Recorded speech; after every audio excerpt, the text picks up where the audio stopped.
Welcome back, everybody. I am Ski Searcher, aka Matt, if you didn't know that already, if you're new to the channel. This time around, I am metal detecting an 1860 Underground Railroad station house.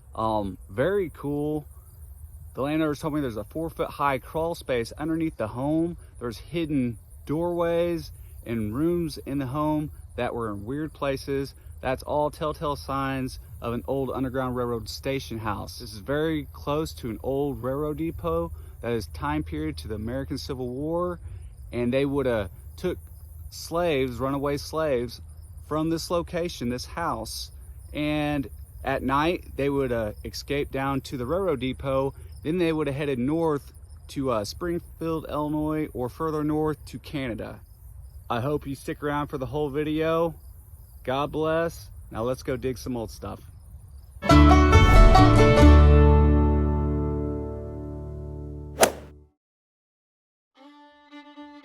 Go check out We Dig Metal Detectors for all your metal detecting needs. Just go to the description in this video and follow the link I have provided. Got a permission to an 1860s house just now. Got my first good find right here, buddy. He said it's been hit hard in the past, but look at this. Roosevelt, 1904, Fairbanks, Washington. Looks like a little watch fob. Look at this. Right up going towards the house.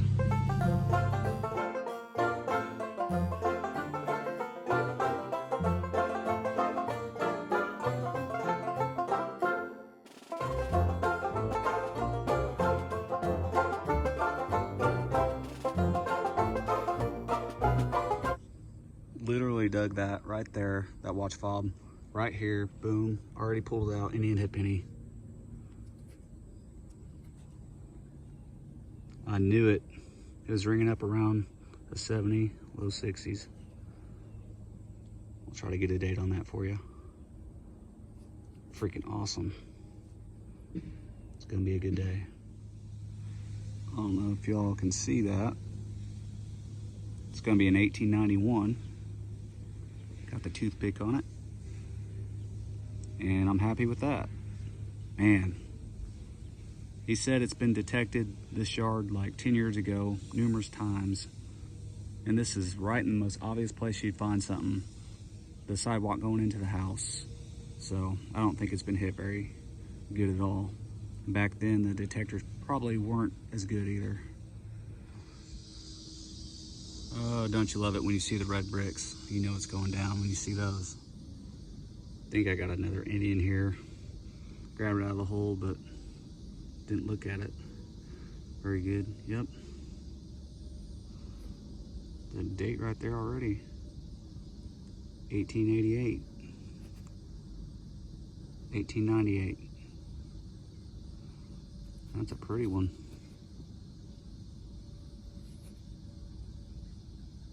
It's got nice brown patina on there. Just dug a perfectly dropped little pistol bowl. That's old 1800s. Get a little wipe here on the old jeans. It's green, dark green. That looks like an Indian. Let me check. Be right back. Nope, that's gonna be a 1913 wheat penny, oldie. 1913, man. This just rolled out of the hole. It was ringing up a 76 on the 18 Max. And I have no clue what it is. Is it a chain link? I don't know. What is that? Well, it's old brass of some sort. Got something green down here and round. It's ringing up like a 90. Could be a large cent. Man, it's looking like it. I don't want to get my hopes up. Oh, yeah. Whoa. What am I holding right now? token? Looks like a horseshoe. Man, I have no idea. No clue. But it feels like a large cent. Weighs like a large cent. I have no clue, guys. It's got something on there. There's an X in the middle right there. I'm gonna let it dry out here. Looks like something pretty interesting. Almost looks like a rebel flag. Thick.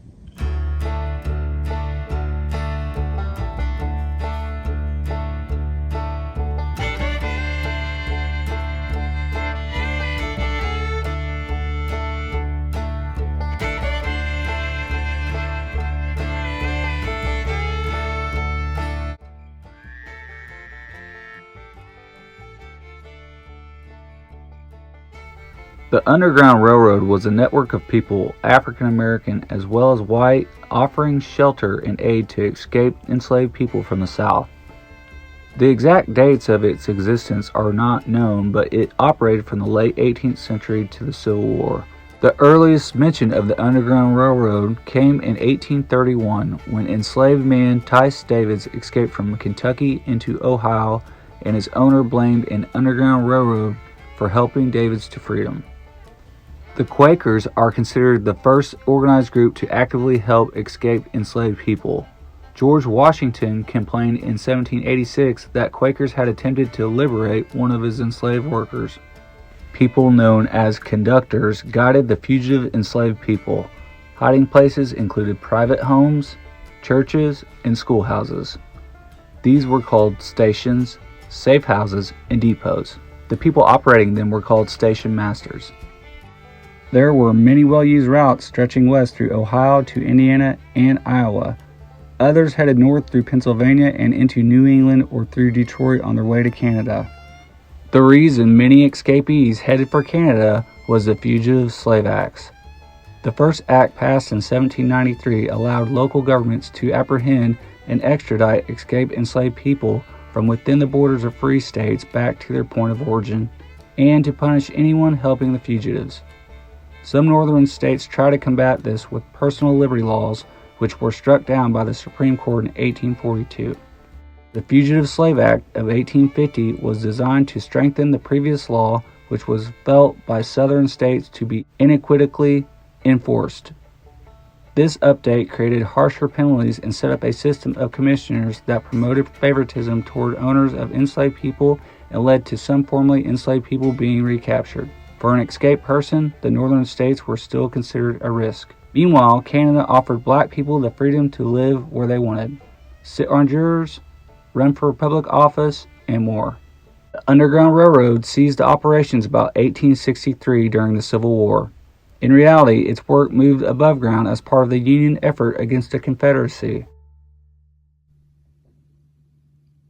So this find, guys, is absolutely amazing. It very well could have been dropped by a runaway slave or an abolitionist that was helping the slaves escape that had already been to Canada. Maybe they gave it to a slave so they can have it when they reach Canada. Very cool. Canadian bank token, they call it, or a habitant token. And they issued them in 1837, so. Yeah, this is awesome, man. Like, they literally could have held this in their hand. So, it's a time period find, and it just really made the hunt. It made the hunt, guys. This is what it's all about, saving the history in the ground. And I don't know what else to say.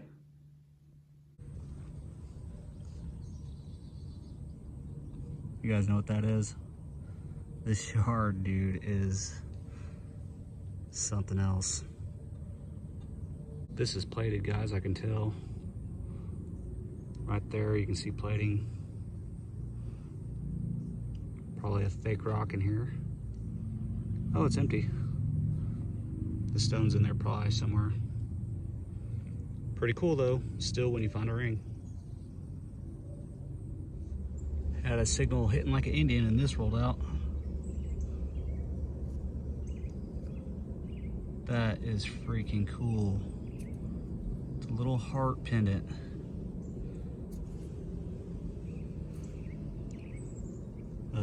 It's plated, but that's still pretty neat. And it's got a lot of crud on the other side of it. But that was a little pendant. And there's a chain in there with it.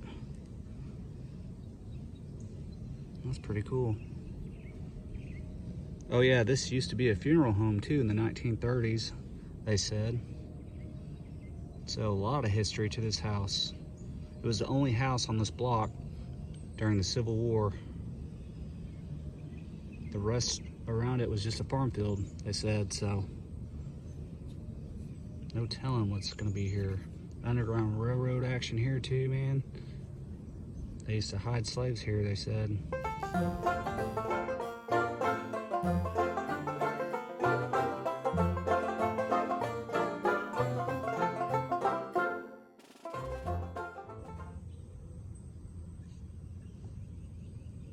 I just dug this Indian head penny way down there and it took me forever to find it.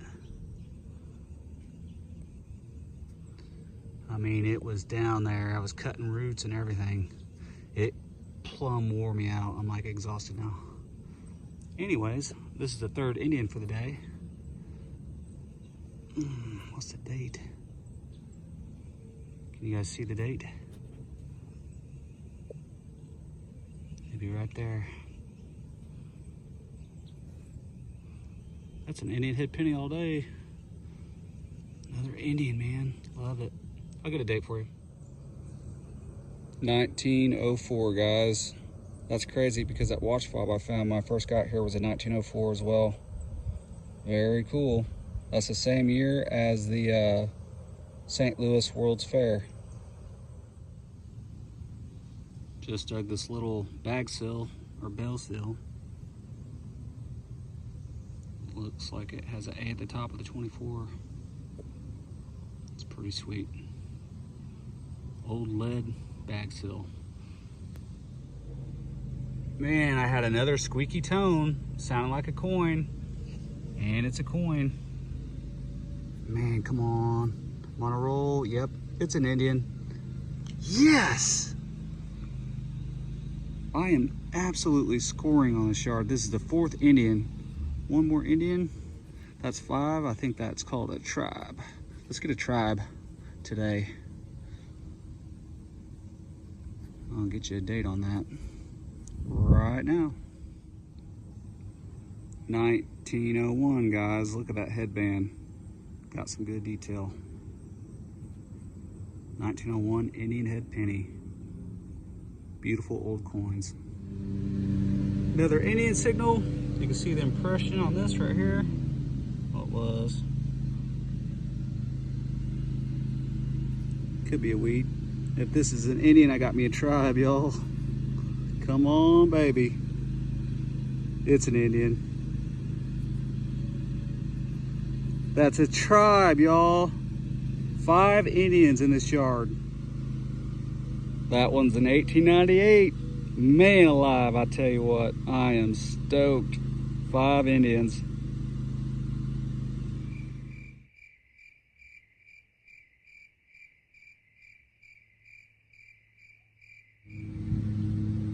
I have no clue on this one. Don't know what it is, guys. Anybody knows, leave a comment.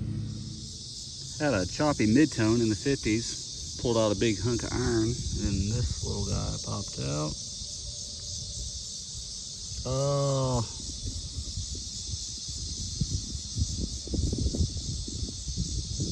I don't know what that is.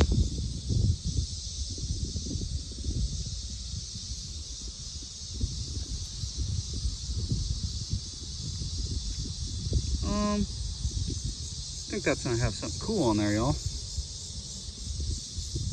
It's old, it's plated copper. probably gonna be some writing on this side or a picture or something. Too bad it's broke and bent. I'll show you if I can find anything on there. Check this out. I know exactly what this is. It says Palace of Liberal Arts. This is a souvenir from the 1904 St. Louis World's Fair. It went on for about a month or 2 or 3. They had so much stuff there. People still find stuff from the fair where they had the fair in St. Louis to this day. So that's a cool find. Wish it wasn't broke. I think a man did that. But that's pretty freaking cool still. Broke or not. 1904. Palace of Liberal Arts.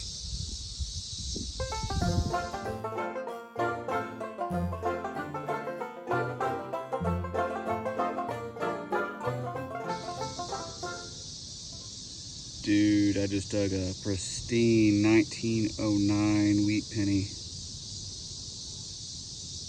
Look at that. 1909. I tried to see the VDB, but it's hard to see it. Maybe when I get home I can get the magnifying glass out. It's the best shape one I've ever found.